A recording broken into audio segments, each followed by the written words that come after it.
Hello, V Gates. My name is Monica Liana, and you're with Books and Beauty, where I talk about books while doing my makeup. So, I am very late to the game when it comes to Gillian Flynn's books, but I have just recently downloaded the app Libby, which is like the free library app where you can just like borrow books for like I think 14 days and stuff like that.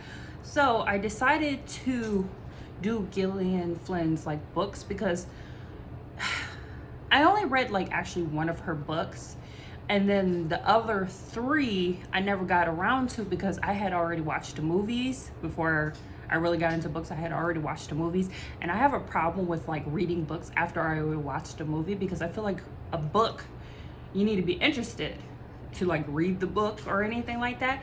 And if I already know the plot and the twist, it makes me less likely to want to try the book because I'm like, I already know it. Versus, I could read a book and then watch the movie. That doesn't bother me, but I can't do it backwards. So I just never got around to actually reading them. And because I downloaded this free app, I was like, you know what? I'm gonna go ahead and actually like listen to these books because I listened to them while I was at work. Because now that they're free, I don't mind it because I really love the book, the movies. Yeah, the movies, because I already read Sharp Objects before the show. So I was like, I'm gonna do that. So I started with her novella, which was like I think only like an hour, maybe 2 hours long, maybe 3. It wasn't that long. But oh, and by the way, this is going to be spoilers because these movies / books have been out for years. So at this point, I feel like a lot of people know the plot of these. So I'm just gonna give you my synopsis. I'm gonna spoil them, and then I'm also gonna tell you which one I think I prefer, whether it's like I like the movie better or I like the book better. So we're gonna start with her novella, which is called Grown Up. It's about a lady who is a woman. She's a sex worker. She does hand jobs in the back of a psychic area. So there's psychics in the front, and then she does hand jobs in the back and stuff like that. So it makes it look legitimate, which I understand. Well, she's starting to get arthritis from all the hand jobs she's doing. And her boss starts to try to throw her a bone and says like, hey, do you have the sight? And she's like, no. She's like, I'm trying to throw you a bone. You might want to start coming to the front. And she's like, okay, yeah, I could probably do that. Like, I can just lie and tell these rich women what they want and stuff like that. Like, that's fine. So she particularly talks to this one lady. This lady's saying how, like, her house is haunted. Her stepson is acting really weird.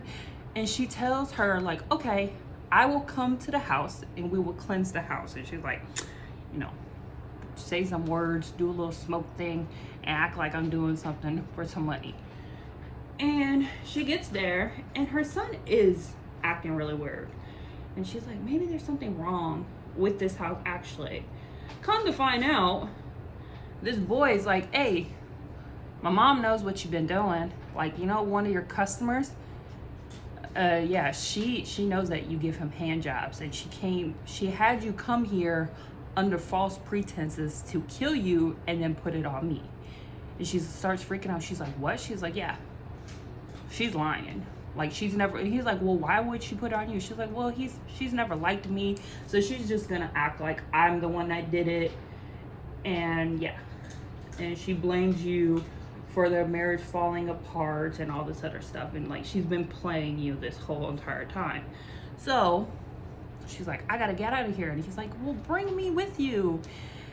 And as soon as they get in the car and they're driving, he's like, hey, can we go to this concert? And she's like, what are you talking about? Like aren't you scared? And he's like, no, I lied about it. She's like, she doesn't know anything. Like, I know what you did. Like, I'm the one that figured it out and stuff like that. She's like, what? He's like, yeah, but we need to go to this concert because if we don't go to this concert, I'm gonna say that you kidnapped me and stuff like that.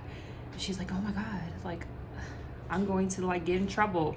And they end up going to like this hotel to go to this concert, and she comes up with the idea of like, well, maybe we can like become a duo and I can act like I'm the mother and they can do something. And that's how the book ends, which is a little weird. But the whole entire time you're not quite sure if he's lying, if like she does know, like the mother knows and was going to kill her, or if he's lying about the whole thing. Because I think he was like, well, you know, you wouldn't know, like, am I telling the truth or is she telling the truth and everything like that. So I don't think it was bad. For a free short novella, it was interesting. It was very atmospheric. There's a moment where you're like, you do think that there's somewhat paranormal going on, and come to find out it's like, no, there's no paranormal, it's all fake. And it's like, oh, okay. So the next one, which is, I like the movie better than I like the book, which I feel like is a really weird statement to say, but Gone Girl, I like the movie than I like the book. And it could be before the fact that, like, I saw the movie way before I read the book, and I'm very attached to the movie. I've probably watched it like 5 times. I really love that movie, and I am attached to how Ben Affleck plays that character. Versus in the book, I don't remember exactly what his name is.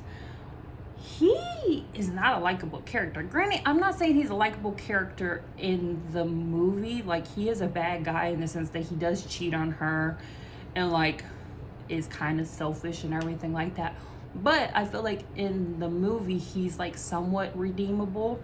Versus in the book, he's a bad guy. Like, he's basically becoming what I guess, like, his father. He's constantly saying the word bitch a lot. And he actually, at the end of the book, likes Amy, Amy and everything like that. He thinks that they kind of deserve each other, which I'm like, I feel like it's really weird. But let me give you the breakdown. If you've never seen it, I'm sure you have, or you've never read the book. Basically, this man he goes out, he comes back from his, like, I don't know, being at the beach or something like that, and his wife has disappeared. Police come in, they kind of figure out that, like, something is slightly wrong. Like, your wife has disappeared, and things look slightly like they've been broken into, but, like, at the same time look like in a very sloppy way. And of course, the husband is always the first person to be blamed. He acts really socially awkward, which thankfully in the book does add more content. He acts this way because, like, he's just always act this way. That's why he looks weird and he's not emotional, because he doesn't know how to do emotions. Like, he's never been emotional. He's just not that type of guy. He's very used to, like, just bottling down his feelings and kind of just putting on a stupid smile and stuff like that. And it gets noted throughout it that it's like, you're not acting correctly, which I'm like, no offense, but how are people supposed to technically act? But that's what the whole thing of, like, it makes him look suspicious. So, and he also has a secret, of course. So he's been cheating on her, and he's trying to, of course, not let people know about this. It does make it look bad that it's like his wife has disappeared. You've been cheating on her for about a year.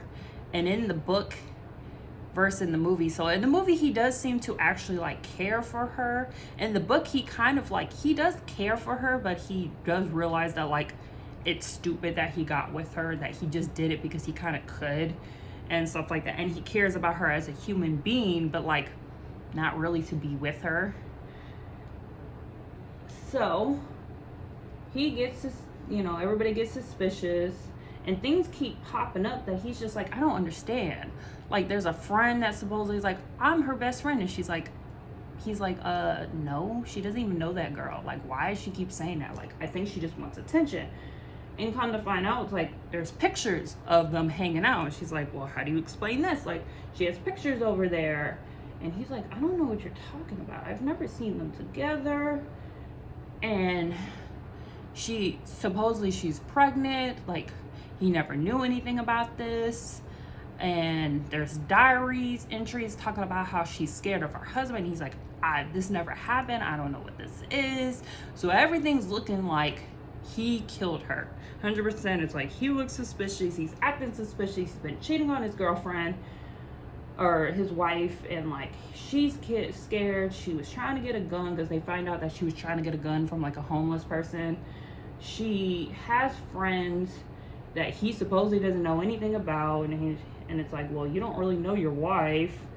And she's all at the same time doing this like treasure like hunt type of thing for the anniversary. So he's trying to figure out these clues, and about halfway through you find out that she's not dead. She's not dead. She's not been kidnapped. She did this whole scheme to get him in trouble.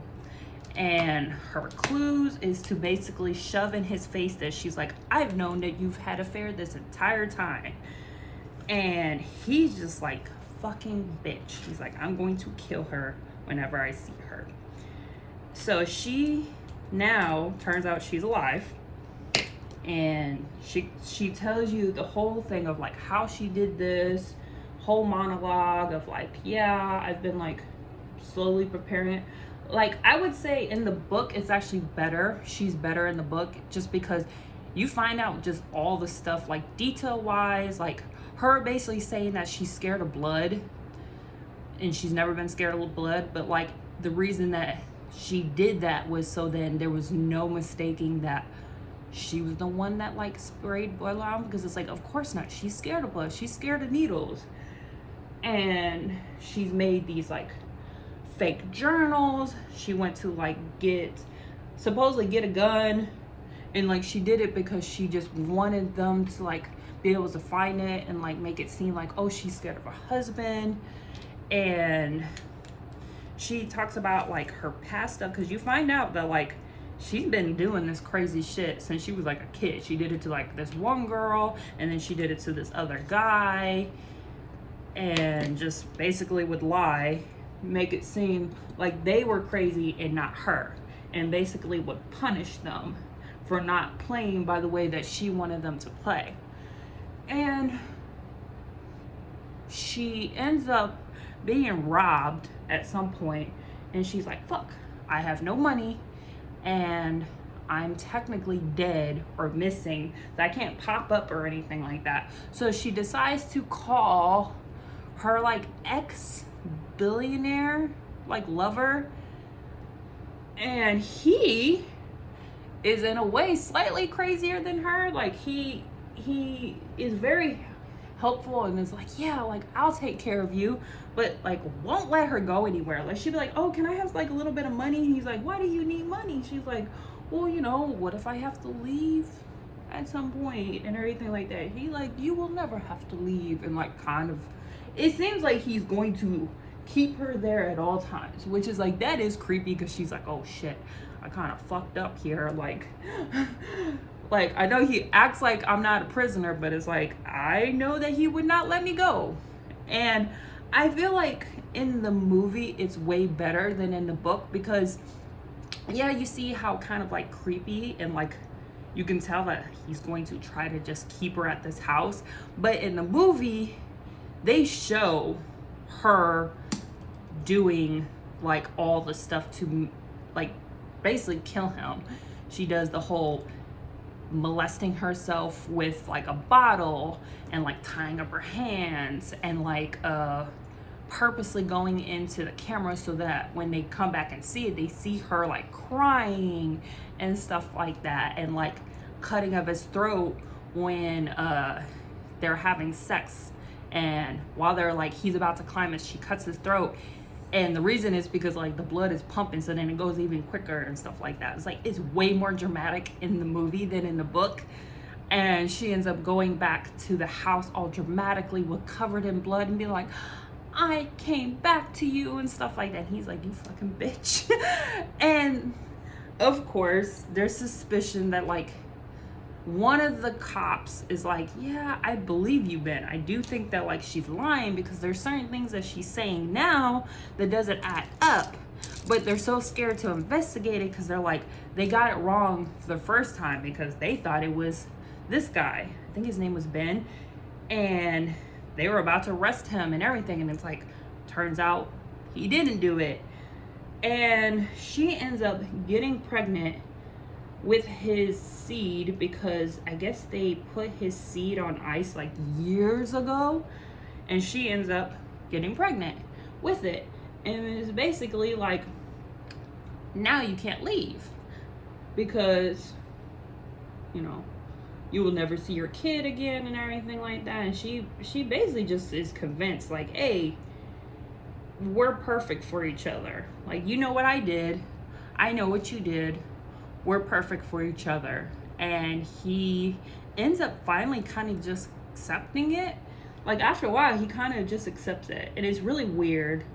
So yeah, I just like the movie better. I think it's just because the drama of it all, that you saw it visually, because the actors in that movie just did such a good job. That verse in the book, it's like, it was good, and I do think that maybe if I read the book before the movie, I may have liked it more, but I don't feel like I liked the portrayal of, I think his name was Ben, in the book versus the movie. And then this is dramatic of the movie did such a good job. Versus in the book, there were certain moments where I'm like, they kind of almost glazed over it, because she talked about how she, like, basically she killed this guy, but like it was kind of glazed over. Like, it was really short. Versus in the movie, it was such a dramatic moment of like, oh my god, she literally fucked this dude and then cut his neck in the middle of his, like, it was such a dramatic moment that it's like, in the book, it's like, it wasn't all that dramatic.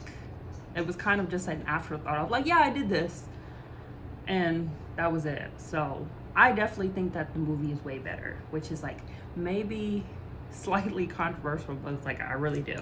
The next one is Dark Places, which I think this one is kind of so, like, I think the movie and the book are good in the sense of like,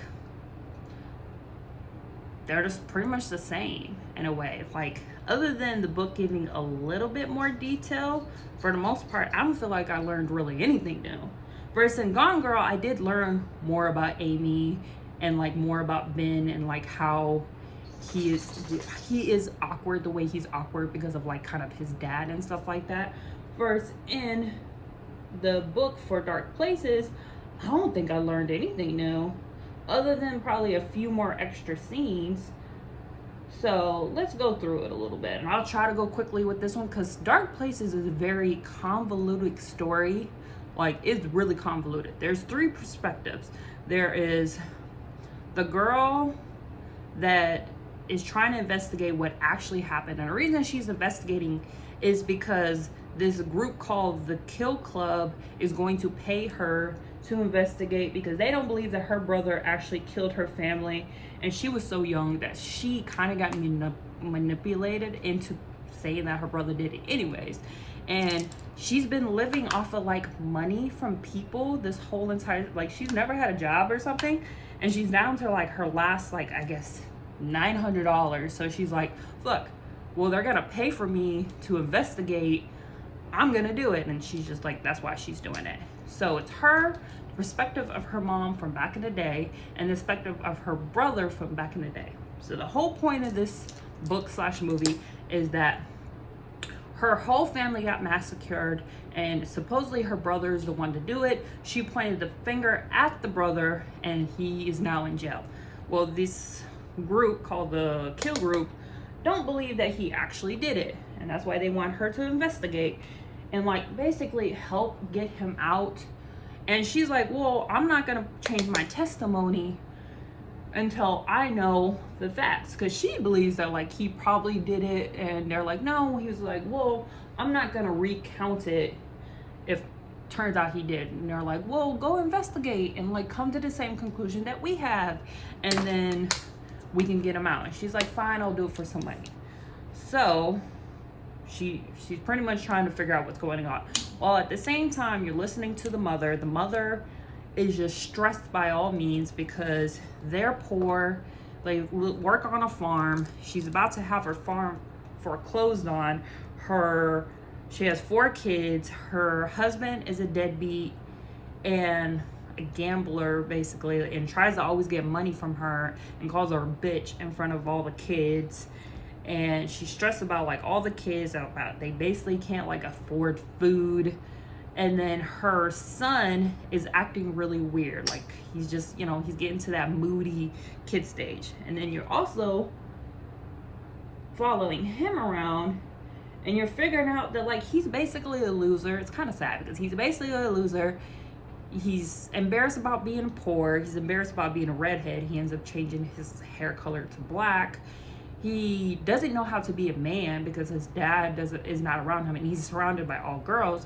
So he kind of gets manipulated into just like these friends. I say friends because they're not really friends. He's just allowed to be around them, and he deals with their crap because he has nobody else to basically hang around with. Because it's funny, in the book versus in the movie, he doesn't actually like the girlfriend that he gets pregnant.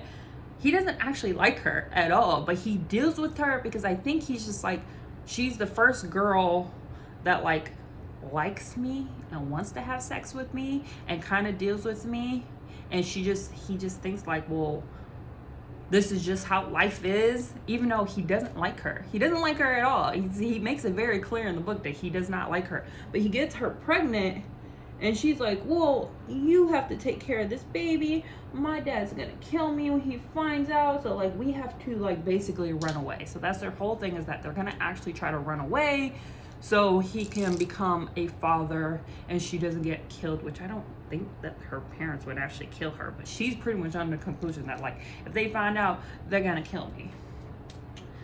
So okay, there's multiple plots going on in this book / movie. So that's pretty much the plan, is like they're going to run away, they're going to get some money.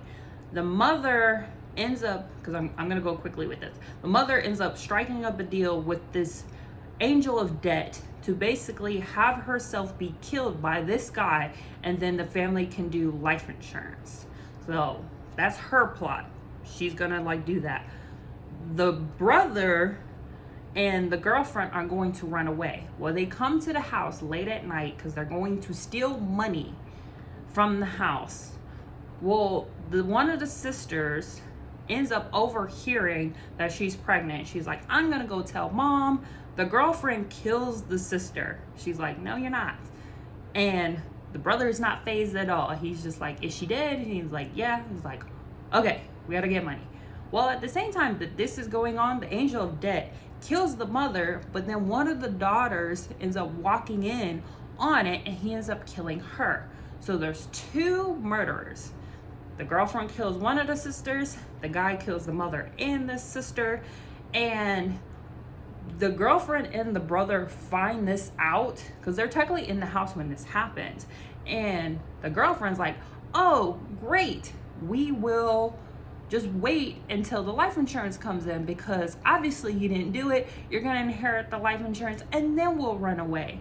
So that's kind of their plan. She's like, but you can't tell anybody that like I was here or that you even know me because it may get suspicious and everything like that. So the whole entire time, the sister that was trying to investigate doesn't even know that this woman exists and stuff like that. And that's why the boy goes to prison, because he doesn't really have a good alibi and he won't give her up because she's of course pregnant with the daughter. So that's kind of why it's like, well, why didn't you ever say like your alibi and stuff like that? And like, it doesn't make sense. And like, you end up finding out why. It's because he was trying to protect her this whole entire time. So he ends up going to jail. And the reason he goes to jail is because he doesn't have a good alibi. He won't say really what happened that night. And the one sister, she was really young and kind of got railroaded to say that she saw, even though she never saw anything, but she got railroaded to like basically say it. So come to find out, there was two killers. Neither of them were her brother. You find out why. And yeah, he ends up getting out. And there's a little bit more to it, but like it's very convoluted, so I'm not gonna bore you with anything else. So I do think that both of these are very equal in a way. Like I do think the book gives a little bit more content, but like not a lot at all. So it's like honestly either one really does it for me. And the last one, which is Sharp Objects, which is my favorite book, and I do think the book is better. I do think that the show was good, but my problem with the show is that the show is a lot of show don't tell. So if you didn't read the book and you watch the show, I feel like you will miss some stuff because it's very quiet. Like if you ever watch the show and you notice, that show doesn't have a whole lot of dialogue. It's a lot of just visuals. And I think that, I mean, yeah, you can do that, but it's like it does leave a lot of to the imagination, versus in the book you get a lot more content. Well, anyways, let's run down what this is about real quick.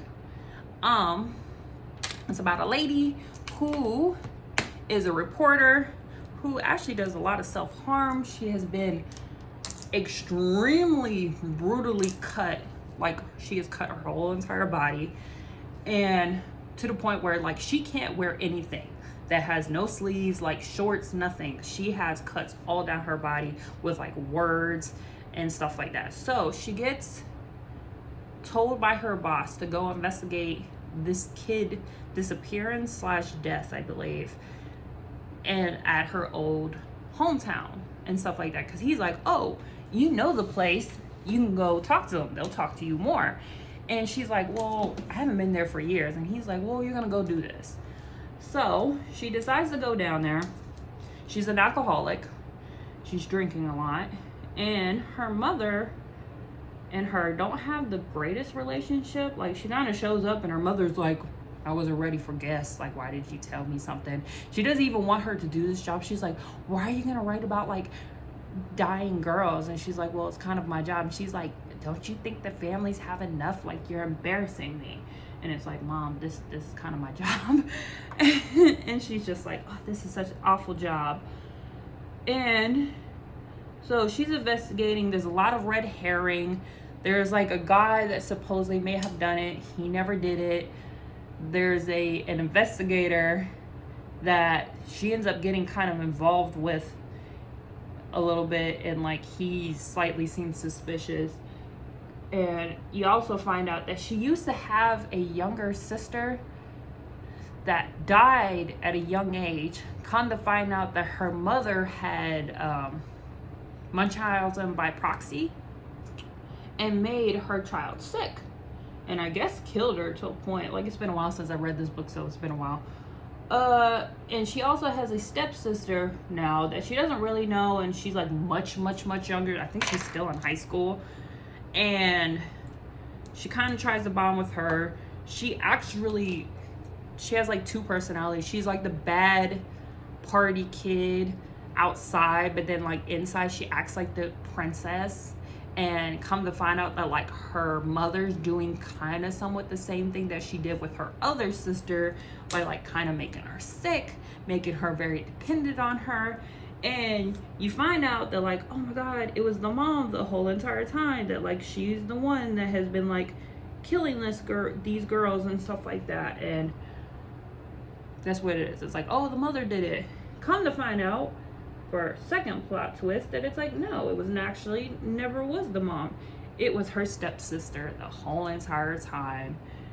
And I do, like I said, that's a very short synopsis. I do think that the book is very good and has a lot of details and very unfolds it in a good way. It does make you have multiple people that you may suspect. And the show is good, but like I feel like you don't get a lot of that content, at least in my opinion, just because there's not a lot of dialogue. There's a lot of like, oh, little creepiness, oh, this may have happened. That by the end of it, like the very last shot where you find out that like it was the stepsister the whole entire time, is very short.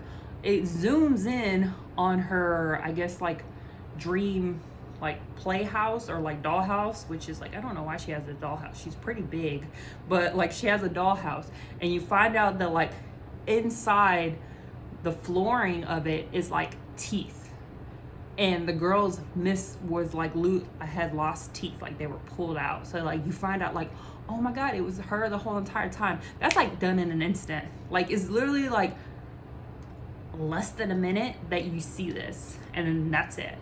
So I do think that the show is like, it's good, definitely if you read the book, because it's like gives you visuals, but at the same time it's like, if you didn't read the book, you probably would have been like, what just happened? Like, okay, like you would have probably had to go back and just like seen that part real quick, because they were very quick about it. So yeah, so my ranking, I would say, from the books are Sharp Objects, Gone Girl, and Dark Places are very close. I'm gonna say Gone Girl just because I do like the story better than Dark Places, because I think Dark Places is very convoluted. When you get down to it, it's very convoluted. Like, I didn't even tell you everything. There's like a side plot to it too, that it's like this video is going on for a little too long. That's like, I'm not gonna bore you with it. And then Grown Up, and the only reason Grown Up is like the fourth one is because it is short. It is a novella. I'm pretty sure it was only like maybe 3 hours long, so it's like there's not a lot of content to it. So yeah, those are my rankings. Those are my thoughts about it. That's a quick summary. I'm gonna go and finish up the rest of my day off. Hope you have a good day. Auf Wiedersehen. Bye.